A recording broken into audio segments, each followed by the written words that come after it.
from South Africa. Good afternoon and assalamu alaikum to our listeners and viewers from wherever it may be that you are joining us this afternoon. You're tuned in to the Mid-Morning Talk, the final segment, our final interview with myself, your guest presenter for this week, Faseegah Davids. For our final interview, we will be discussing the psychological impact of constantly consuming the distressing content on social media, particularly related to the ongoing genocide in Palestine. We are joined with Dr. Fatima Minty, a psychiatrist with a special interest in women's mental health, perinatal mental health. She is also a part-time lecturer and research supervisor at the University of Witwatersrand School of Clinical Medicine and is completing an MBA degree at Stellenbosch Business School. Her practice is located at Parklane Hospital in Johannesburg. Dr. Minty, thank you so much for joining us. Assalamu alaikum and good afternoon, and thank you for having me. I mean, you have an amazing introduction. What a rock star. You're so busy. You're doing so many things. So I'm just going to start off by saying all power to women doing the most this Women's Month. And also may the Almighty grant you success in all your endeavors and all your hard work. Ameen. You are welcome. I mean, this is a very interesting topic. Off the cuff, we were just speaking, and I'm very passionate about mental health myself. And so this is very interesting. So, as a society, we have experienced genocides before. And I speak under correction, but to date, in terms of what has been recorded, this is the 6th genocide that we have gone through as a world. Right, or experienced somewhat, but not all genocides we have gone through as a world, because we haven't witnessed all those genocides. And what makes the genocide in Palestine so particular is that it was live streamed. Now, not so much even anymore, because so many journalists has been killed in Palestine. However, we have seen live streams, and there's been, media outlets like Al Jazeera that kind of went into Palestine and kind of reported live in terms of what's been happening on the ground. Incredibly brutal.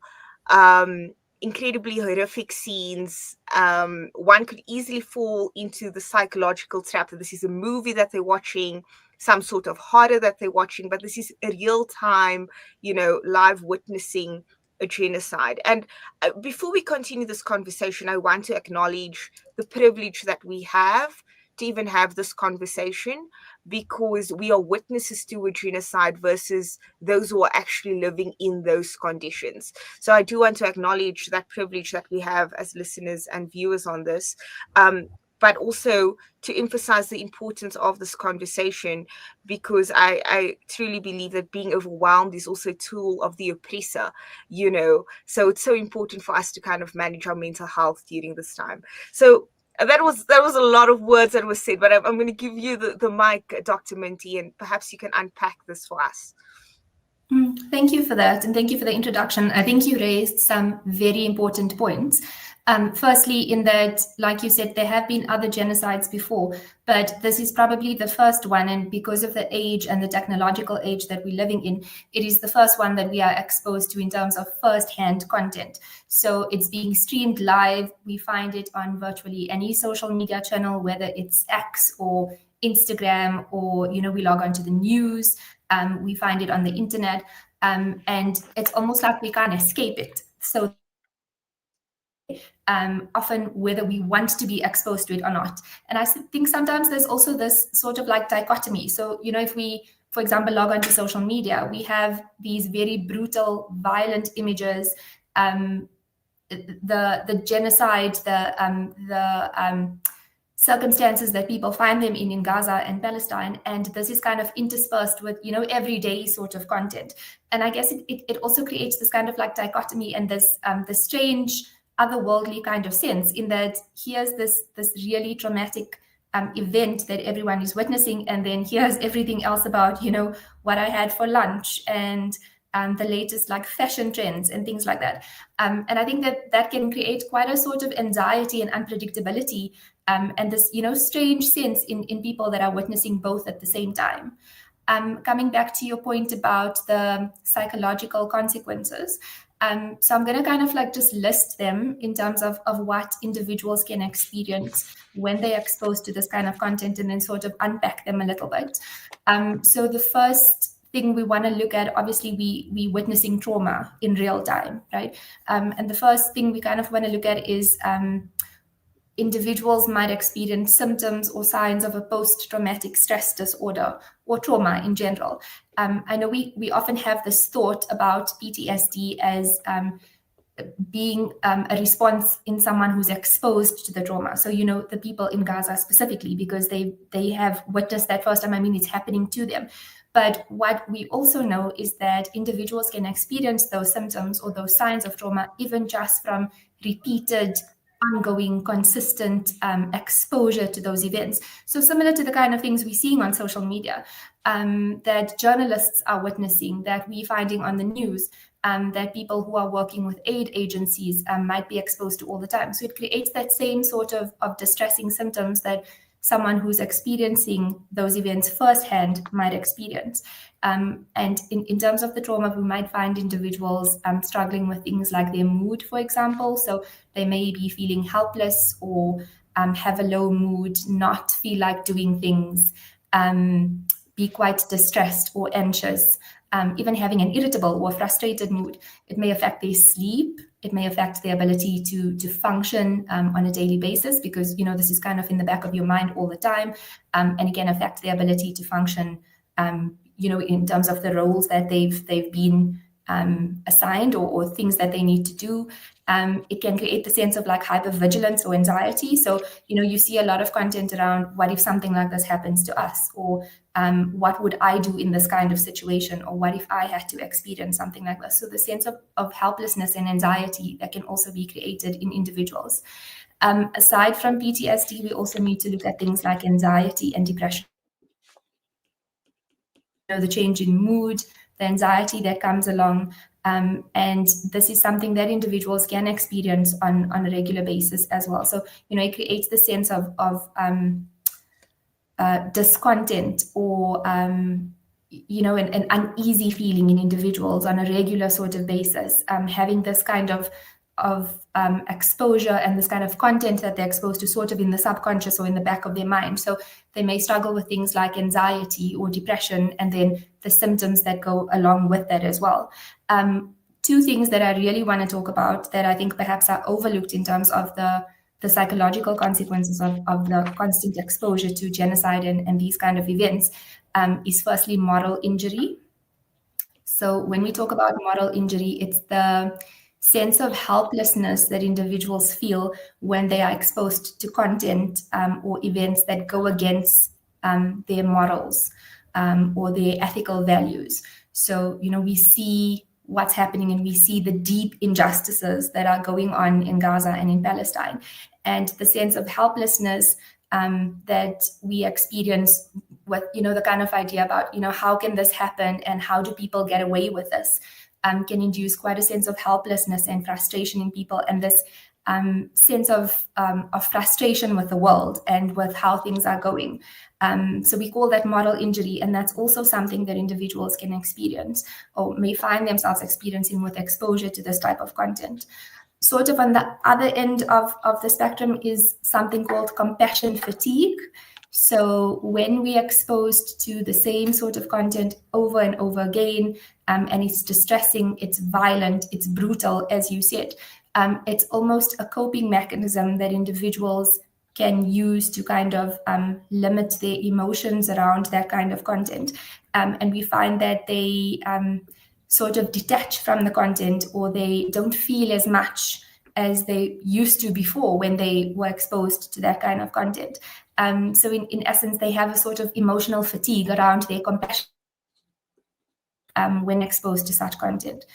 These are just some of the things that individuals can experience. I'm sure you have listeners and viewers who are tuned into the program who can kind of listen to this and then, think for yourselves if these are things that you've experienced, these are things that you've seen in yourself, you can identify with. Thank you so much, Dr. Minty. I mean, you described some really important stuff there. And I think you also explained it in such a digestible way. So thank you for unpacking that for listeners, viewers, and for myself. And just to kind of recap, we're looking at trauma in real time and witnessing trauma in real time, and that it is possible to experience symptoms of PTSD, even if you are not experiencing the trauma, but you are witnessing the trauma that others are experiencing. And then another mental health condition, obviously, being anxiety and or depression. And then you coupled this with something very interesting.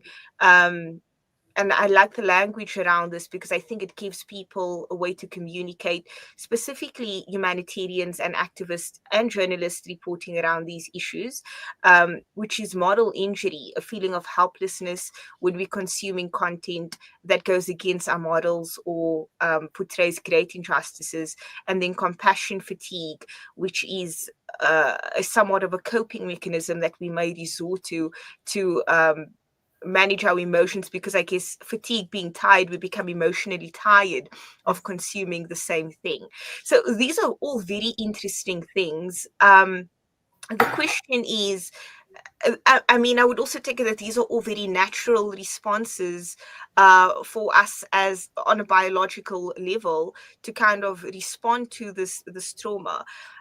What are some strategies or healthy coping mechanisms that we can use if we are experiencing any of this? That's the one side to the question. And then the other side to that same question is, if it is, I think, at an intense level, and I would say that there are different levels to the intensity as to how these mental health conditions can be experienced. What would you encourage listeners or viewers to do as a next step? Okay, thank you for that. So, like you said, the responses are normal for what we're experiencing. But one thing I do want to highlight is that we have to acknowledge is unprecedented. So, the world, I suppose, has gone through difficult events in the past. I mean, the most recent being COVID, for example. There have been, events and natural disasters and things that have happened before, but the visuals and the absolute violence of the visuals that we're witnessing, I think, is completely unprecedented.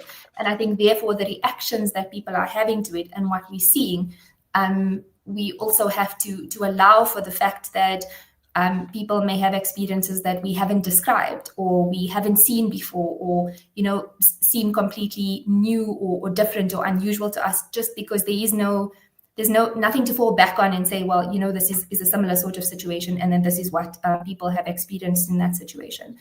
Coming to your point around ways to cope. So I'm going to mention a few things that I think are useful. I think it's important to note that, the same sort of coping strategies may not work for everyone. It's also important for people to realize that, you may be okay, or you may feel okay for some time being exposed to certain types of content, and then there may be a time period where you're not okay, and then a time period where you may be okay again. So these are coping strategies or ways that people can use to kind of cope with the content as and when they need to. The first, and I think perhaps most obvious or useful, is to have conscious consumption of the content. And when I say conscious consumption, we obviously don't want to cut off exposure to all types of content. It's important that we keep ourselves updated and we keep ourselves aware of what's going on.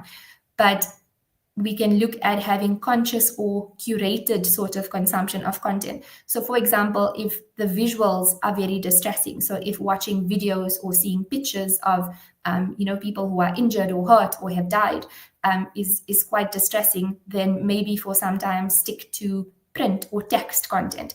Read up instead, read news articles, keep up to date in terms of podcasts or things like that, but limit the visual sort of content.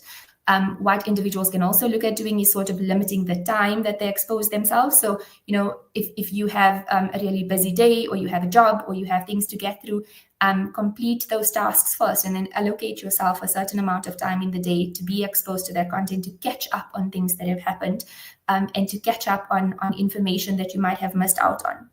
I think it's also important to make sure that you consume information from reputable sources. So, like any kind of big news event, there will be sort of reputable, reliable agencies or areas where you can get your news from. And then there'd be the sort of sensational, clickbaity type of things. So be clear that you're getting your information. It's not necessarily the type of content that is designed to create emotions or create distress in an individual, because there is that type of content that you might be exposed to. So, certain things that are out there in the media are designed to provoke a response in people. And while that may be at certain time content, then try and avoid those kind of actual and reputable and the facts and the information.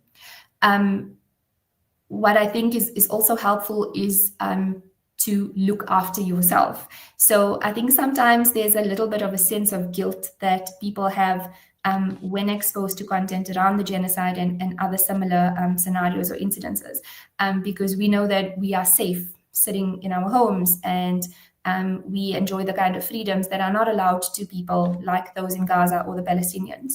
And sometimes there's a sense of guilt about, but self-care is important. You get enough sleep, that you living a healthy lifestyle, that you do things that provide you with a sense of contentment and enjoyment, means that you fill your cup in a sense, and then you have residual capacity to be able to deal with this kind of content at another time. So self-care is still very important, and I think we have to get around those feelings of guilt that we might have about it, and know that it is about looking after ourselves, so that we can then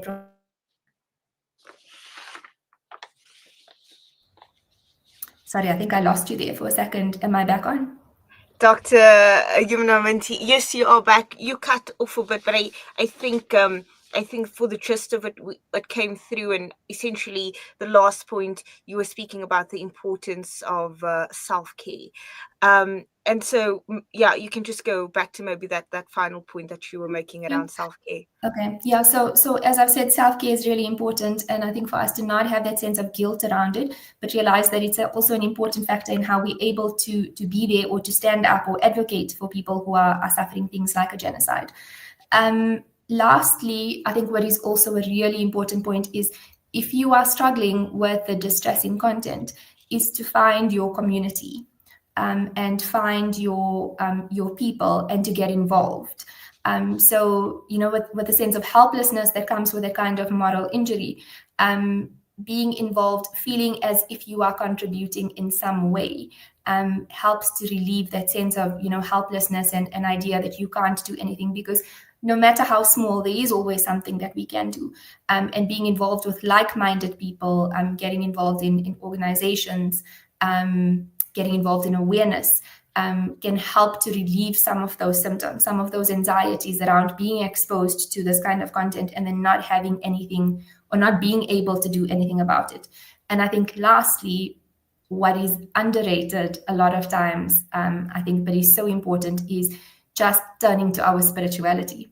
So, having that connection with a higher power, or having a connection with the Almighty, and knowing that turning to Him for some sense of relief, or some sense of contentment, or sense of easing in terms of the feelings that we're experiencing, is something that is still really important, and something that we should look at doing as well. Absolutely amazing. Thank you so much for that insightful response, Dr. Minty. I mean, we really discussed, or really you kind of mentioned and spoke to some strategic coping mechanisms that everyone can use, but also more specifically for humanitarians in the space, activists in the space, etc. That's being constantly exposed to this media and the witnessing of the genocide in Palestine. before you go, you also touched on some points, and when it comes to mental health and self-care and the importance of it, often as women as well, there is also a social and stereotypical guilt that has also been assigned to us generationally, and that's whether we play a role in the household or within the workplace. And so it's so interesting how we can adopt the social norm of being a carer and a caregiver for those in the workplace, or at homes or in our friend groups, that even with, it can kind of infuse with our work around activism. And, we kind of don't take the time to recognize our own mental health and our well-being during that process. And so it was such a good reminder for me on a more personal note, because I work with both in the media and activism space, for us to kind of prioritize that. And I think when it comes to brown families and Muslim communities and people of color as well, mental health is something that, has still a lot of stigmatization attached to it. And in one sense, I'm hoping that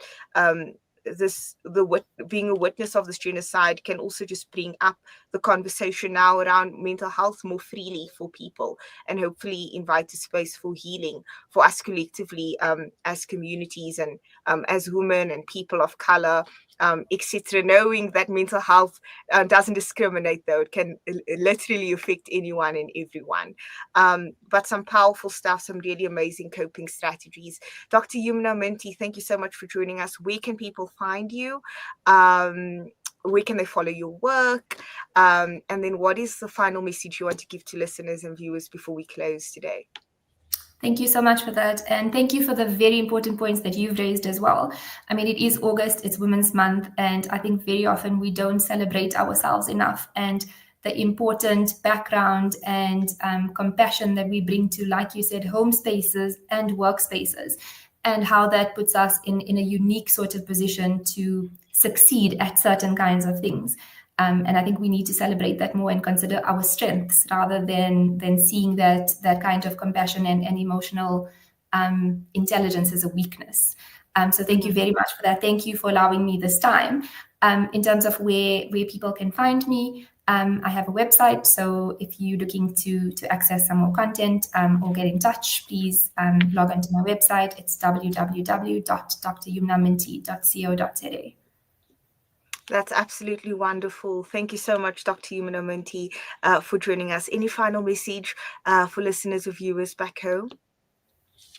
I think I've covered a lot of content, but if I have to add one last message, I think it would be to think of yourself first. So that self-care, I think, is really important.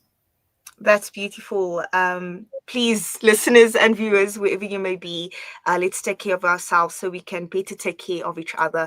Dr. Yumna Minty, psychiatrist, has joined us, and she also works as a part-time lecturer and research supervisor at the University of Witwatersrand School of Clinical Medicine, and currently completing an MBA at Stellenbosch Business School. Her practice is located at Parklane Hospital in Johannesburg.